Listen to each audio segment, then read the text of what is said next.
Le moment où Ethan Delaunay attrapa la chemise de Harper Schneider et la déchira dans son dos devant 32 élèves, elle ne pleura pas. Elle ne cria pas non plus.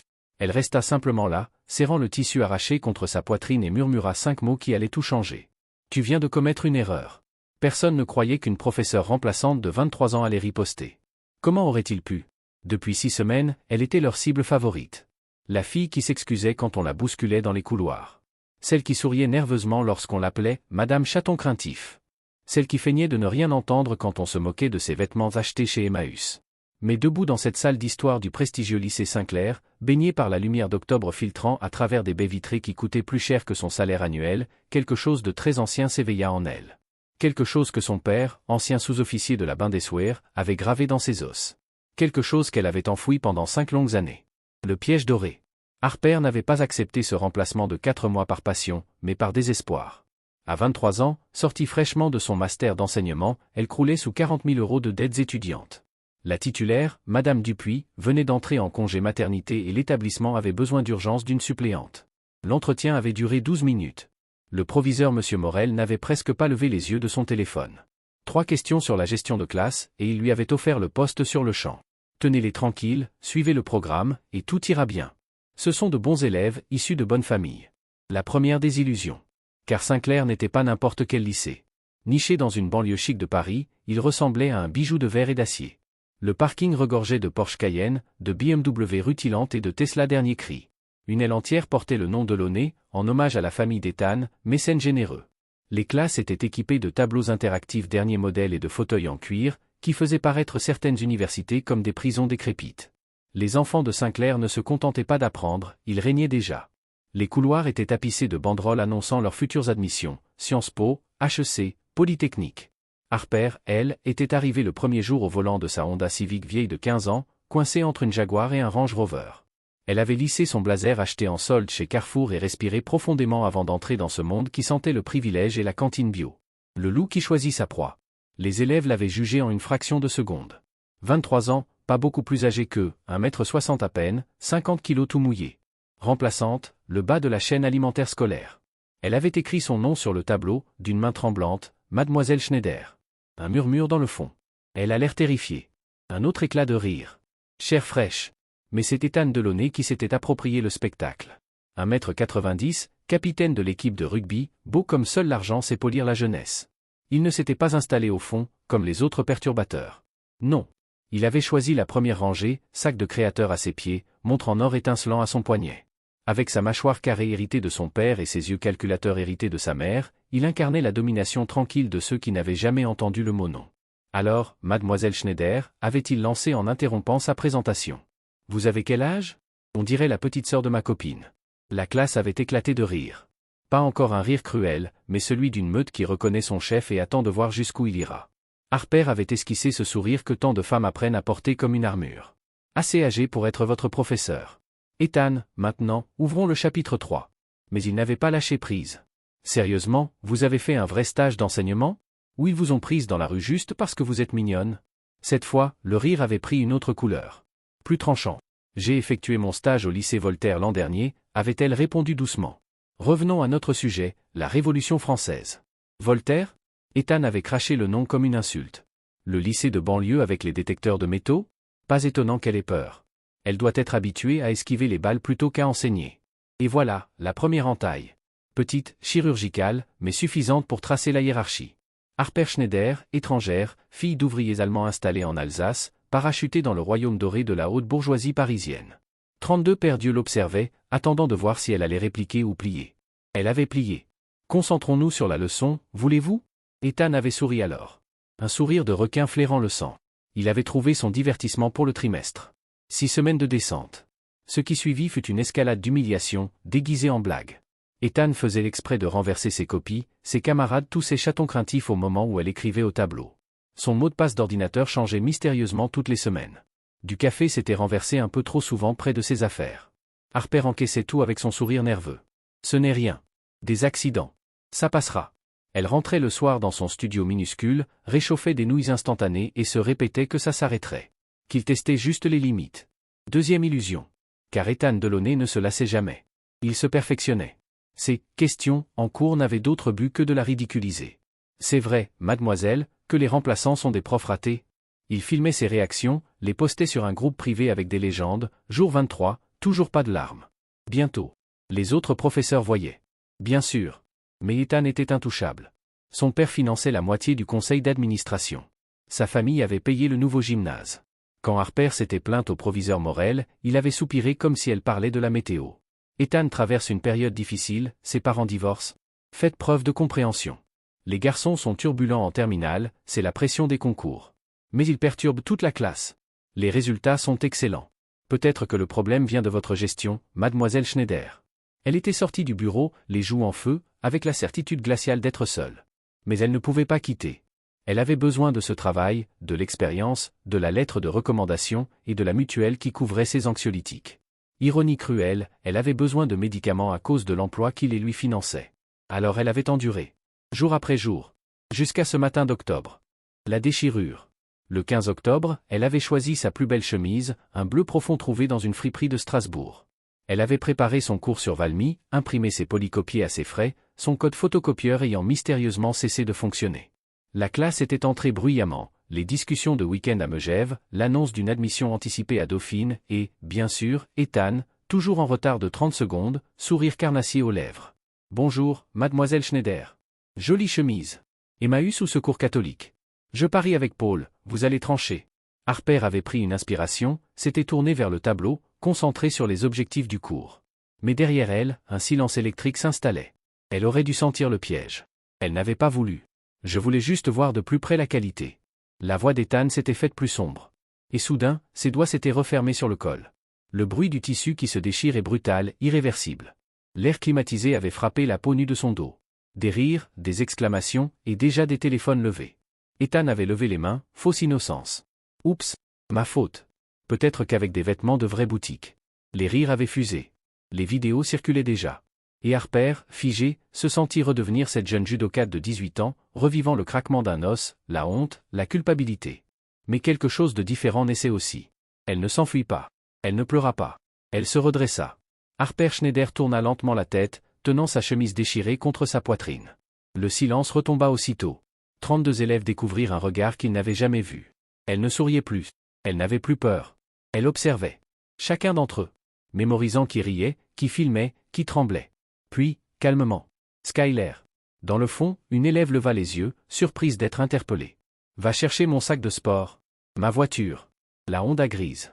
Les clés sont dans mon tiroir. Quoi? Mon sac. S'il te plaît. Ethan éclata de rire, incrédule. Quoi? Tu vas te changer en jogging Décathlon? C'est encore mieux que je. Assieds-toi. La voix d'Harper trancha net, aussi froide qu'une lame. Le silence devint un cimetière. Ethan se redressa, défiant. Tu m'as donné un ordre? À moi? Tu rêves, remplaçante. Il s'avança d'un pas, toute sa stature d'adolescent sûre de son impunité projetée comme une ombre sur elle. Mais Harper ne recula pas. Tu as 18 ans, Ethan. Tu crois être invincible, mais tu n'es qu'un gamin qui se cache derrière le nom de son père. Ces mots tombèrent nets, précis, comme des coups portés sans violence mais avec une exactitude chirurgicale. La classe entière retenait son souffle. Tu ignores tout de moi. Siffla-t-il, poing serré. Je sais que tu filmes tes humiliations depuis 2 ans. Je sais que M. Rodriguez a fini en arrêt maladie à cause de toi. Je sais que Mme Chen a dû demander sa mutation. Et je sais que tu crois ton nom assez puissant pour être intouchable. Un murmure parcourut la classe.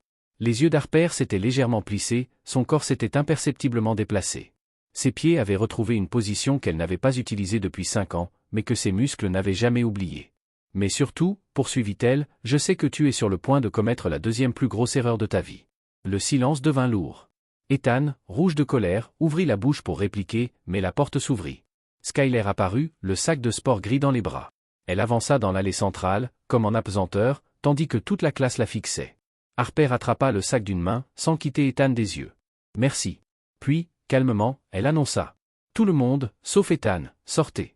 Allez à la bibliothèque. Dites à Madame Perrin que je vous rejoins pour poursuivre le cours. Mais, on ne peut pas, tenta Madison, la reine du groupe. Sortez, répéta Harper, voix basse mais implacable. À moins que vous ne vouliez être témoin de ce qui va se passer. Les élèves échangèrent des regards. Ce n'était plus Madame Chaton craintif. C'était quelqu'un d'autre. Quelqu'un qu'ils ne reconnaissaient pas. Un ordre. Un vrai. Un à un, ils prirent leur sac. Certains coururent presque, d'autres reculèrent lentement, filmant encore. Skyler resta la dernière, se postant juste à l'extérieur, son téléphone pointé discrètement vers la vitre. Harper approuva d'un léger signe de tête. La porte claqua. Il n'était plus que deux. L'affrontement annoncé. La lumière dorée d'octobre enveloppait la salle déserte, donnant à l'air une intensité presque sacrée. Ethan croisa les bras, tentant de retrouver de l'assurance. « Tu es fini, Schneider. Je vais appeler mon père. À midi, tu seras viré. Tu ne remettras plus jamais les pieds dans une classe. » Harper posa doucement le sac sur le bureau. Elle l'ouvrit, en sortit un vêtement soigneusement plié. Pas un survêtement. Pas une robe. Une veste blanche, épaisse, usée par les années, accompagnée d'une ceinture noire dont le tissu râpé racontait des histoires que personne dans cette salle ne pouvait deviner. Elle enfila la veste d'un geste fluide, sans jamais perdre le contact visuel. Elle noua la ceinture lentement, chaque mouvement solennel, comme une cérémonie oubliée. Ses mains ne tremblaient plus. « Mon père m'a enseigné qu'il existe 3 types de batailles, dit-elle enfin. Celle qu'il faut éviter à tout prix. Celle qu'on ne peut pas éviter, et où il faut se battre intelligemment. Et celle où se taire ferait de vous le complice d'un mal insupportable. » Ethan éclata de rire, nerveux, mais son regard vacilla. « Tu es folle. C'est quoi ce déguisement ?» Harper avança d'un pas. « Pendant 6 semaines, je t'ai laissé me ridiculiser. Je croyais que ce n'était pas mon combat. Je me suis trompé. Ce que tu fais n'est pas une farce. C'est de la cruauté. Et aujourd'hui, je refuse de rester silencieuse. » Ethan recula légèrement. Il ne s'attendait pas à ce regard, à cette voix. Elle avait cessé d'être la proie. « Tu ne peux pas me toucher !» cria-t-il. « Je suis élève, toi prof. Si tu lèves la main, tu finis en prison. » Un sourire glacial se dessina sur le visage d'Harper. « Je n'ai pas besoin de te toucher. Tu vas le faire toi-même, comme toujours. Et cette fois, la réalité te répondra. » Le fauve hésite. Un silence tendu emplit la salle. On aurait pu entendre tomber une épingle. Ethan serra les poings, oscillant entre fuir et attaquer. Mais dans ses yeux apparut, l'espace d'une seconde, une lueur que personne ne lui avait jamais vue, le doute. Et ce doute, Harper le vit. Elle enregistra l'hésitation, la crispation des mâchoires, le léger pas en arrière. Dans sa mémoire musculaire, son corps se plaça naturellement, comme s'il attendait l'assaut. Mais elle ne bougea pas davantage. Pas encore. À cet instant précis, la porte s'entr'ouvrit légèrement. Skyler, toujours filmant, se pencha juste assez pour capter l'échange. Harper la laissa faire. Chaque mot devait être entendu. Chaque geste devait être vu. Ethan reprit un semblant d'aplomb. « Tu crois que tu me fais peur ? Tu n'es rien. Une étrangère. Une pauvre. Une remplaçante pathétique. » Harper resserra sa ceinture, comme pour marquer un point final invisible. Puis elle dit, d'une voix étrangement douce. « Alors viens. Montre-leur à tous qui tu es vraiment. » Le fil prêt à céder. Ethan eut un rictus mauvais. « Tu veux la guerre ? Tu l'auras. » Il fit un pas brusque en avant. Et Harper sentit la salle entière basculer. Ses jambes fléchirent légèrement. Ses mains se préparèrent, sans qu'elle le décide consciemment. Les années d'entraînement reprenaient le dessus. Son souffle se calma. Ses yeux se fixèrent sur son adversaire comme jadis sur un tatami. Le temps ralentit. Elle se souvenait des cris d'un arbitre, du bruit d'un corps frappant le sol, de la honte qui l'avait poussée à tout abandonner. Mais cette fois-ci, ce n'était pas un sport. C'était une vie qu'elle refusait de laisser écraser. La poignée de la porte vibra, un bruit de pas résonna dans le couloir. Le proviseur. La fin approchait. Mais pas comme Ethan l'imaginait. Harper inspira profondément. Et sourit. Pas un sourire d'excuse. Pas un sourire forcé. Le sourire d'une combattante qui n'attend plus. La porte s'ouvrit brusquement, Monsieur Morel, le proviseur, déboula, le visage empourpré, suivi d'Ethan qui jouait déjà la victime. Mademoiselle Schneider. Mais qu'est-ce que, au nom du ciel, que faites-vous avec ce costume ridicule ? Retirez ça immédiatement. Harper resta assise derrière son bureau, mains jointes, son judogi blanc parfaitement ajusté, ceinture noire bien serrée. Elle leva calmement les yeux. Ce n'est pas un déguisement, monsieur le proviseur. C'est ce que je suis. Ce que j'ai toujours été. Elle m'a menacé. Hurla Ethan, pointant un doigt tremblant. Elle connaît ma vie privée, elle m'a dit qu'elle allait me faire du mal. Elle est instable. Morel brandit son téléphone. La sécurité arrive. Vous êtes terminé, Schneider. Menace, tenue inappropriée, comportement dangereux. Vous aurez de la chance si vous échappez aux poursuites. Une voix claire interrompit la mascarade. Montrez-lui la vidéo, Skyler. Toutes les têtes se tournèrent. Skyler Martinez se tenait dans l'embrasure, téléphone tendu. L'écran affichait une image nette, Ethan agrippant la chemise d'Harper, tirant volontairement, son sourire cruel figé pour l'éternité. Un silence coupant s'abattit. Puis, d'un geste du doigt, Skyler fit défiler. Ethan renversant du café sur les copies de Monsieur Rodriguez. Ethan effaçant les fichiers de Madame Chen en riant. Ethan se vantant dans une vidéo, « Je ferai pleurer la prochaine remplaçante. » Pari tenu. 2 ans de preuve, déclara Skyler, la voix ferme. 67 vidéos. 14 victimes. 3 professeurs qui ont quitté leur poste. Et 39 mailles que vous, monsieur le proviseur, avez reçues. Vous n'avez jamais répondu. Le visage de Morel vira du rouge au gris. Il balbutia. Ces vidéos sont sorties de leur contexte. On ne peut pas. L'interphone grésilla. Madame Delaunay demande à entrer. Elle dit que c'est urgent. Un frisson parcourut la salle. Le masque des puissants. Victoria Delaunay entra, silhouette élégante, tailleur impeccable, regard froid comme l'hiver. Elle observa la scène, son fils blême, Harper en judogi, Morel tremblant, Skyler défiant. Maman.